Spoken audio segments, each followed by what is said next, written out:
All right, got a 2008 Honda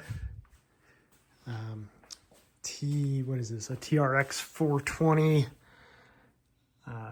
TM, I believe, is the last two.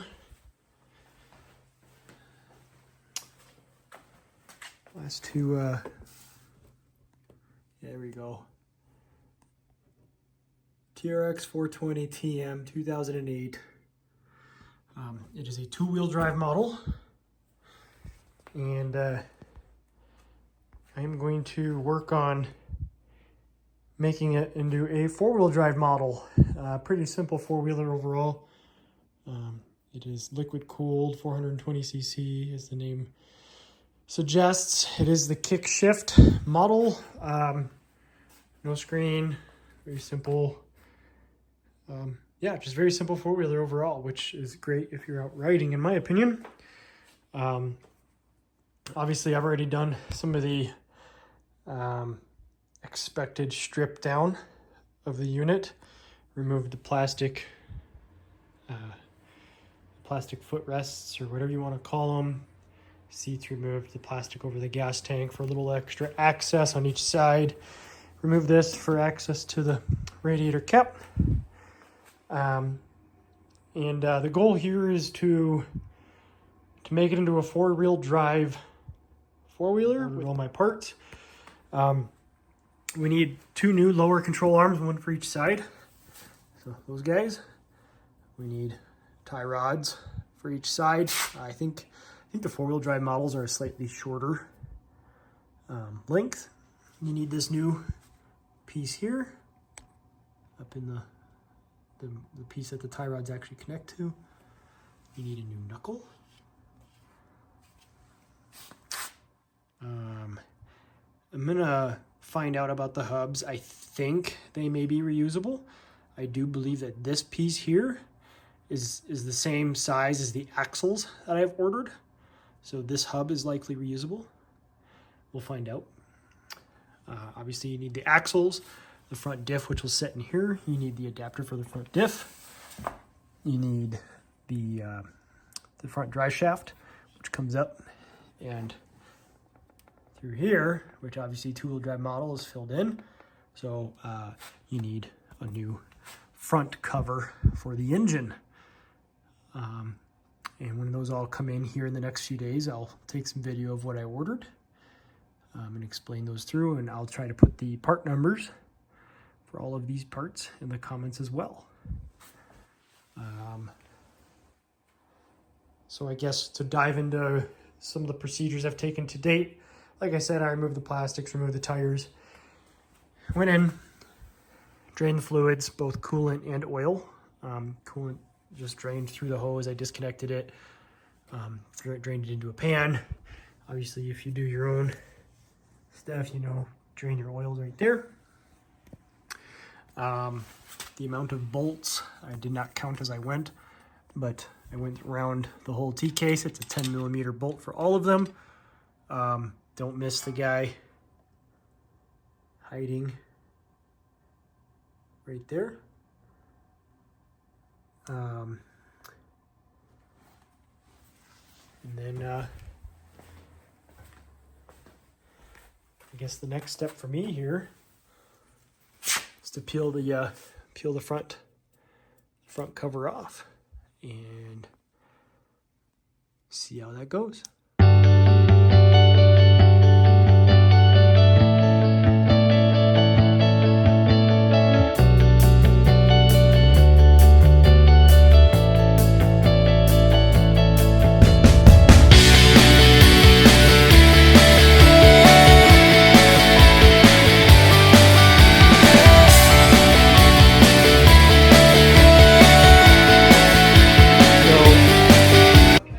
I didn't realize that there was another notch on the back side that you got to push down to get that off. So I've been fighting the clip on this front side without realizing that that hole right there behind the black clip that ties into the frame also needs to be pushed down. So finally got it. Now the engine can come out after removing that bolt, I guess. So I gotta do a better job reading these diagrams. You don't need to crack the crankcase in half as far as I can tell so far. Here is our drive shaft that goes out the rear for a two-wheel drive vehicle, two-wheel drive 420 like I have. And we'll be putting, here is the four-wheel drive unit. So it'll go in like that. And this piece will stick out. Well, let's see, right about there. There's the bearing that it'll come out of. So I guess, let me set it up and I'll take another video. All right. So there's that drive shaft in. Rear. Here's the front. That'll stick out the front case, which will rise in a couple more days yet. And I'll remove this guy and put the back together and put together the engine again, I guess. Clean it up, obviously. I think somewhat important, easy to overlook. My new drive shaft there didn't come with the gasket right here that seals in the U-joint. So there's my old one. I took it off right here, and I'm just gonna get her put back on there. All right, kind of screwed up my video on the reassembly.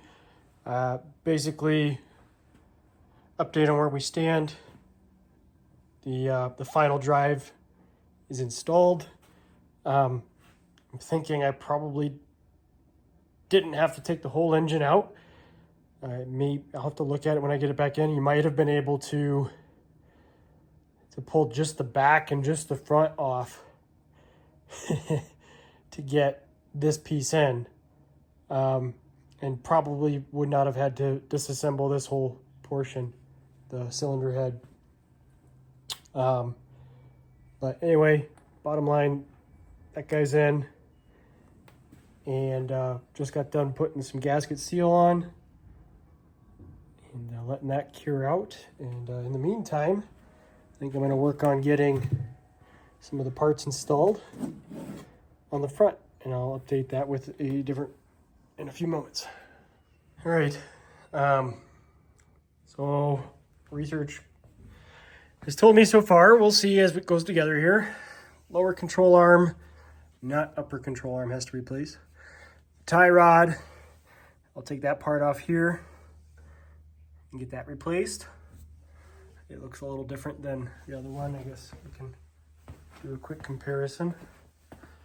Here's the one we're supposed to put on, and I don't know, it's close, but the holes don't quite line up. So I think the tie rods for the four-wheel drive model are slightly longer. So here's the four-wheel drive, and if we line that up thread to thread like so, well, they're slightly shorter. So heck if I know. Just trying to follow the part numbers, I guess. You might be able to use, there's a chance that you could use these two-wheel drive tie rods with the two-wheel drive version of that. But I went ahead and ordered it, and I'm just going to go ahead and replace it. If somebody else figures it out, let us know. Next, while I'm waiting for my parts, and then I did also in the meantime, I intend to reuse the discs and the dust shield here. So I'll be tearing the hub apart. The goal is also to reuse the hubs.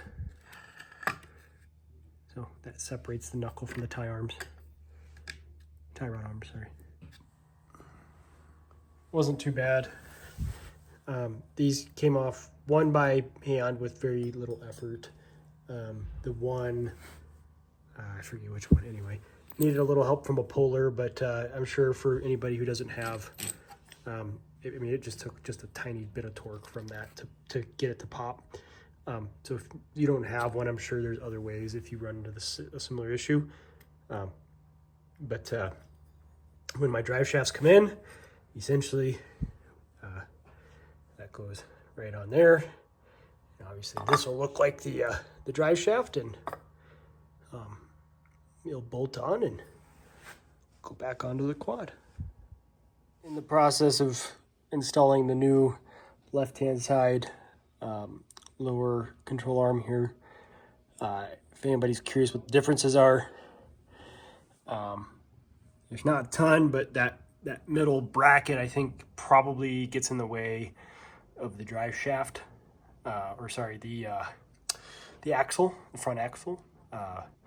So the one in my hand I'm holding here, this is the 2-wheel drive model. That's the 4-wheel drive model.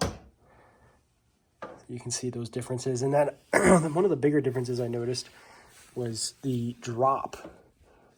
If we pick this guy up here, set it like so. I'm curious what that's going to do to how the 4-wheeler sits. But there was a decent drop in that 2-wheel drive, and this 4-wheel drive is kind of straight. So, gotta figure out what all that is.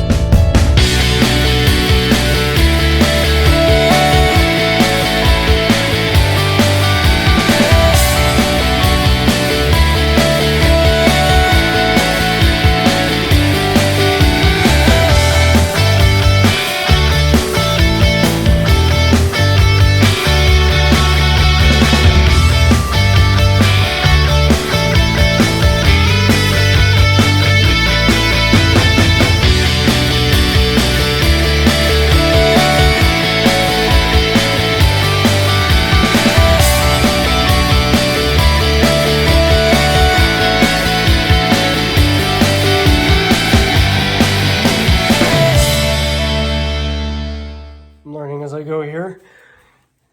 I went in to just test the kick shift after I put the engine in, had some connections made.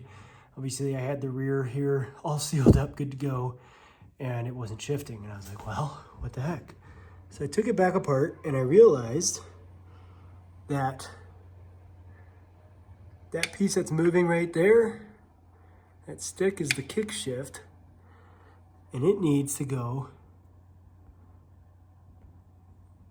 into that hole there. So I missed that. Go me. So I will I'll be working on resealing it up and putting it back together with the hole going in the right shifting thing there. But fun fact, I technically didn't have to remove the whole engine.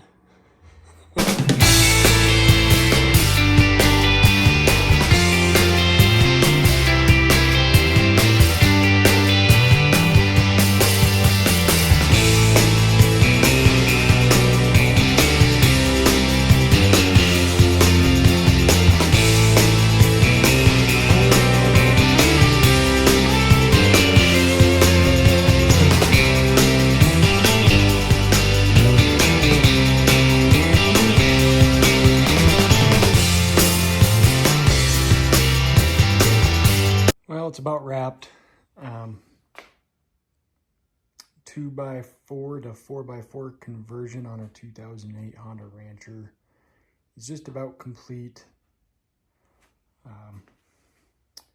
Just wanted to run through, I guess, high level, the steps it took and the parts to make that conversion happen. Sorry, I should have waited to put this piece on, but anyway, you gotta take this rear cover off.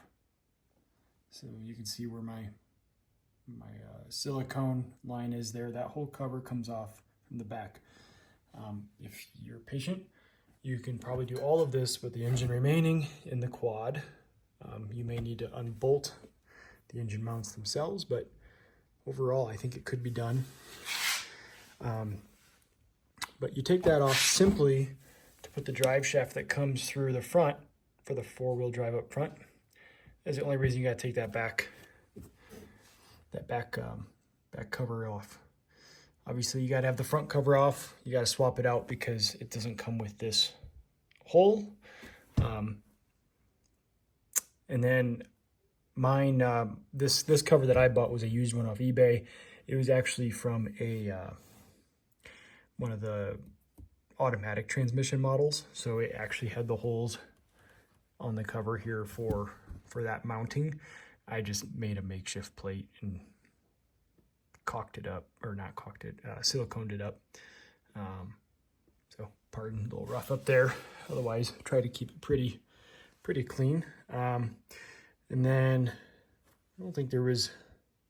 I ended up replacing the front bearing that came on this guy, the one that the crankshaft, I don't know, whatever part that is that comes in through there. That bearing on these that came through was iffy, so I took it from my old one, put it on this one.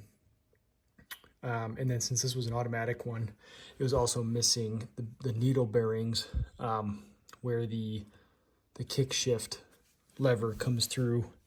I think it was just below the actual kick shift adjustment nut there.